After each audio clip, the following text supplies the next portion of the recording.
નમસ્કાર મિત્રો, મારી યુટ્યુબ ચેનલમાં ફરી એકવાર આપનું હૃદયપૂર્વક સ્વાગત છે। આજનો ટોપિક છે મિત્રો કે અત્યારે ઉનાળાની ઋતુની શરૂઆત થઈ ગઈ છે। તો ઉનાળો એટલે વસંત ઋતુ અને ગ્રીષ્મ ઋતુનું મિલન કહેવામાં આવે છે। ઉનાળાની ઋતુની અંદર આ ચાર ફળ જે અતિ દુર્લભ છે, 90% લોકો આ ફળ ખાતા નથી કે અને અમુક નાના બાળકોને તો આ ચાર ફળ વિશે કદાચ ખબર પણ નહીં હોય। તો આ ચાર ફળ એકદમ સસ્તા મળે છે, નેચરલી એટલે કે કુદરતી રીતે પાકે છે। એમાં કોઈ ડીએપી, યુરિયા કે કોઈ દવા કે રસાયણનો ઉપયોગ કરવામાં આવતો નથી, કુદરતી રીતે પાકે છે। અને એ ચાર ફળનો બિલકુલ અત્યારે હાલ ઉપયોગ બંધ થઈ ગયો છે એમ પણ કહી શકાય, કારણ કે લોકો એનો બિલકુલ ખાવામાં ઉપયોગ કરતા જ નથી। અને આ ચાર ફળ છે એ સૌથી બેસ્ટ આપણા બોડી માટે ઉપયોગી છે। શરીરની અંદર તજા ગરમી વધે છે, ઉનાળાની અંદર શરીરમાં ચામડીના રોગ થાય છે, ઝીણી ઝીણી ફૂલીઓ થાય છે, મોઢાની અંદર ચાંદીઓ પડે છે, પેટમાં અલ્સર થાય છે, એસિડિટી થાય છે, પગના તળિયામાં બળતરા થાય છે, તજા ગરમી થાય છે। આ તમામ પ્રકારની બીમારીઓની અંદર અદ્ભુત પરિણામ આપે છે।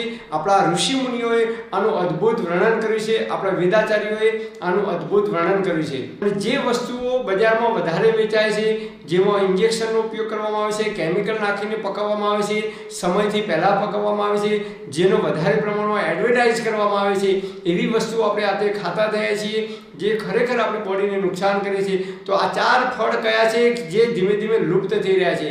તો નંબર 1 રાયણ।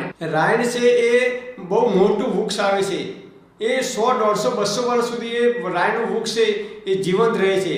અને એના ઉપર જે રાયણ આવે છે ઉનાળાની અંદર, એમાં કોઈ દવા કે ડીએપી નાખવામાં આવતું નથી કે એના મૂળની અંદર પણ એને કોઈ કેમિકલ નાખવામાં આવતું નથી, કુદરતી રીતે ઉગે છે અને કુદરતી ફળ આવે છે। તો રાયણ છે એ કેમ ખાવી જોઈએ?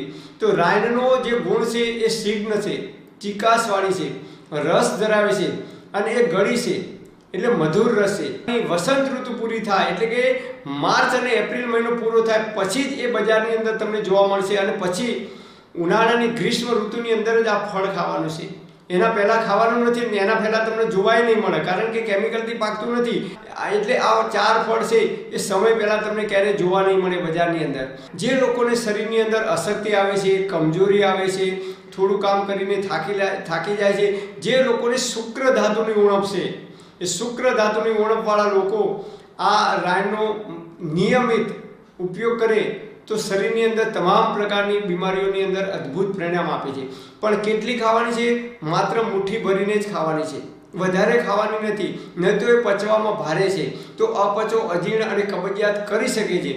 એટલે આપણે માત્ર મુઠ્ઠીની અંદર 10 કે 12 દાણા જેટલા પણ આપણી મુઠ્ઠીમાં આવે એટલી જ આપણે ખાવાની છે, અને રાત્રે ખાવાની નથી। જમવાના 2 કલાક પછી અથવા 2 કલાક પહેલાં જ ખાવાની છે, જમ્યા પછી તરત ખાવાની નથી। આ પણ ધ્યાન રાખવું ખૂબ જરૂરી છે, અને રાત્રે સેવન કરવાનું નથી। તો તમારા શરીરની અંદર ભરપૂર બળ મળશે, શરીરમાં પિત્ત અને ગરમીને શાંત કરનારું ફળ છે। હવે જોઈએ નંબર 2 શેતુરનું ફળ। શેતુરનું પણ વૃક્ષ આવે છે, શેતુરના નાના નાના ફળ આવે છે, એ ખાટા અને મીઠા બંને હોય છે।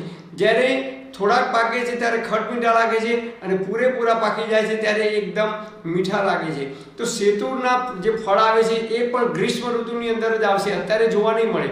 તો એ શેતુના ફળનું પણ તમે મુઠ્ઠી ભરીને જ ખાવાનું છે, એક વાટકી ભરીને કે વધારે પ્રમાણમાં એનું સેવન કરવાનું નથી, અને એ પણ રાત્રે સેવન કરવાનું નથી। તો તમે શેતુના ફળ એક મુઠ્ઠી ભરીને નિયમિત ખાવાનું રાખશો ગ્રીષ્મ ઋતુ દરમિયાન, એટલે કે મે અને જૂન મહિના દરમિયાન।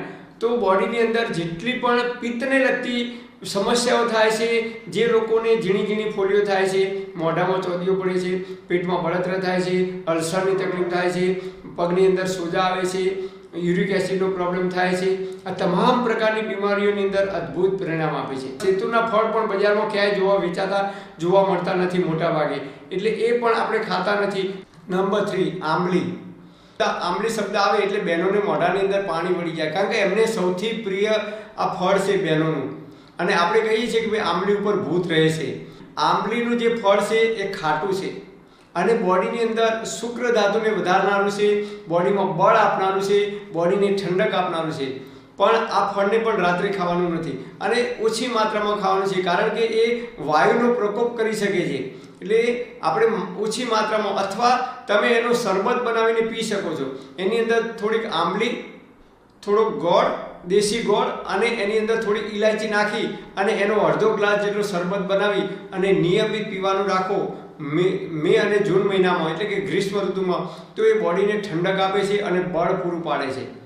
હવે જોઈએ નંબર 4, ગોરસ આંબલી. ગોરસ આંબલીનું તમે ઉનાળાની ઋતુની અંદર સેવન કરશો.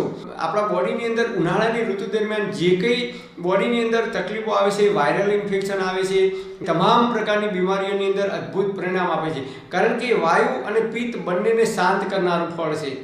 તો આપણા બોડીની અંદર પિત્ત શાંત થશે, ગરમી શાંત થશે, તો ગરમીના લીધે જે કંઈ બીમારીઓ આવે છે એ બીમારીઓથી આપણે બચી શકીશું. તો આ 4 ફળ છે એ દિવસે દિવસે ધીમે ધીમે લુપ્ત થતા જાય છે. કદાચ નાના બાળકોને આ ફળ વિશે ખબર પણ નહીં હોય. તો ઉનાળાની ગરમીની અંદર જે કંઈ બીમારીઓ શરીરની અંદર આવે છે એ મોટાભાગની બીમારીઓથી આપણે બચી શકીશું.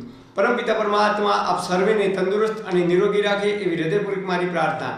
Thanks for watching my video. Thank you.